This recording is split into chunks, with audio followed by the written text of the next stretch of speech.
Charlie, Charlie, are you here? आज की कहानी में दिखाया जाता है कि 4 दोस्त बैठ के पढ़ाई करते हैं लाइब्रेरी के अंदर। तभी उसमें से एक दोस्त खड़ा होता है बुक लेने के लिए।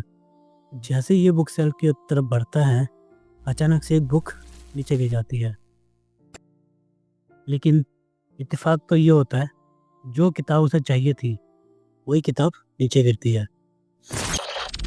रवि अपना किताब उठा के टेबल में आ जाता है अपने दोस्तों के पास। तो जैसे ही ये किताब खोलता है, किताब में से एक पर्ची निकलता है। इस पर्ची में लिखा होता है एस एस नो नो। ये सोचता है कि ऐसे ही होगा, तो ये इसे दोबारा किताब के अंदर दबा देता है।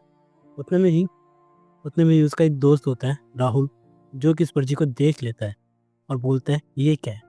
उसे लगता है कुछ पर्सनल होगा, तो इसे छेड़ने के लिए पर्ची छीन लेता है। फिर देखते हैं ये तो चार्ली है। तो राहुल बोलता है चलो हम खेलते हैं। लेकिन वो लाइब्रेरी के अंदर होते हैं, तो लाइब्रेरियन आके उन्हें डांटते हैं कि लाइब्रेरी के अंदर शोर मत मचाओ। लेकिन जो रिया होती है, तो रिया बोलती है चलो खेलेंगे, लेकिन आज रात को मेरे घर पर। रिया वैसे देखा जाए तो रिया अकेली रहती है अपने घर पर, तो वो अपने तीनों दोस्तों को इनवाइट कर लेती है खेलने के लिए चार्ली।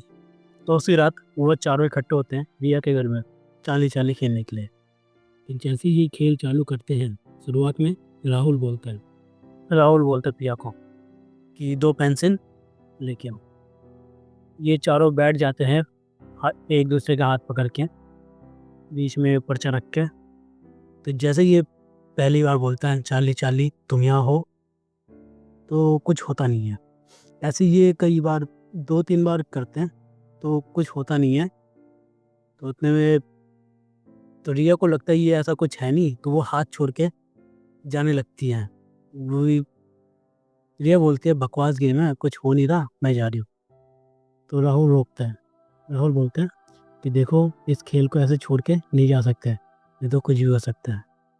तो इनके साथ एक और जो लड़की रहती है नाम की, आयशा बोलती है चलो ठीक है हम कंटिन्यू करते हैं। तो इस बार आयशा बोलती है चार्ली क्या तुम यहाँ हो।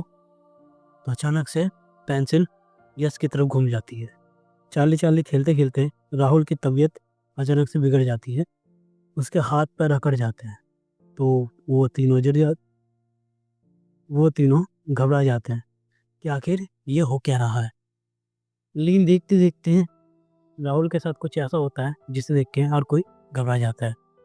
राहुल के हाथ पैर अकड़ जाते हैं और आंखें पलट जाती है, पूरी सफ़ेद हो जाती है और इसकी आवाज़ बदल सी जाती है। वो किसी और की आवाज़ में बात करता है, वो भी रिया से। लेकिन रिया से वो आत्मा क्या बात कर रही होगी। जब राहुल दूसरी आवाज़ में बोलता है रिया का नाम, तो रिया चौंक जाती है कि उसे मेरा नाम कैसे पता। लेकिन उतने में ही सब लोग पूछते हैं कि तुम कौन हो, वो बताता नहीं है। ये ऐसी बात को बढ़ाता रहता है कि रिया पहले हम एक साथ थे। जब रिया ने सुना हम एक साथ थे, तब उसे याद आता है इसका जो बॉयफ्रेंड था। रिया को याद आता है इससे पहले इसका जो बॉयफ्रेंड था उसका नाम राकेश था। जब रिया यह सुनती है कि इतने दिनों बाद दोबारा मिले हैं, तो रिया को लगता है कि यह आवाज़ राकेश का है। लेकिन राकेश नाम सुनते ही आयशा भी बोलने लगती है कि राकेश मतलब भैया। फिर सबको पता चलता है जो राकेश होता है वो आयशा का भाई होता है। लेकिन उसकी मौत कैसे होती है ये हमें पता चलेगा आखिर में जाके।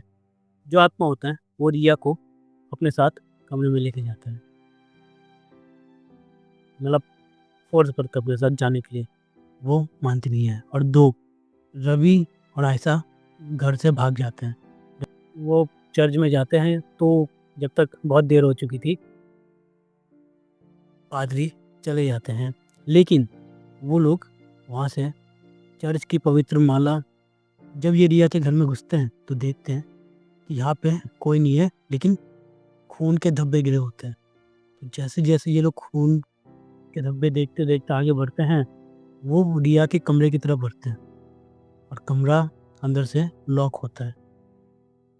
ये लोग आवाज़ देते हैं बाहर से, लेकिन कोई गेट खोलता नहीं है, ना ही कोई। रवि ने घबरा के पुलिस को फ़ोन कर दिया और तभी पुलिस आती है 15 मिनट बाद।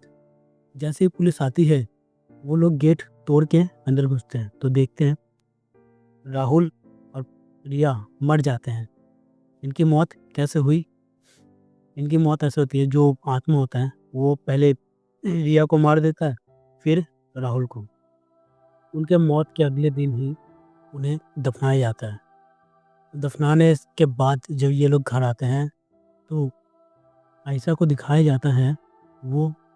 तो जैसे ये लोग कब्रिस्तान से आते हैं तो देखते हैं कि जो आयशा होती है वो अपने भाई के फ़ोटो के सामने खड़ी होके रोती है और बोलती है कि मैंने तुम्हारा बदला ले लिया है। किनसे बदला लेने की बात करती है? कौन सा बदला?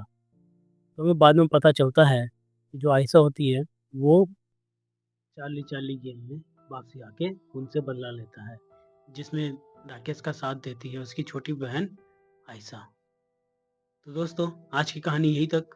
अगर आपको ये कहानी अच्छी लगी तो वीडियो को लाइक करें, हमारे चैनल को सब्सक्राइब करें। धन्यवाद।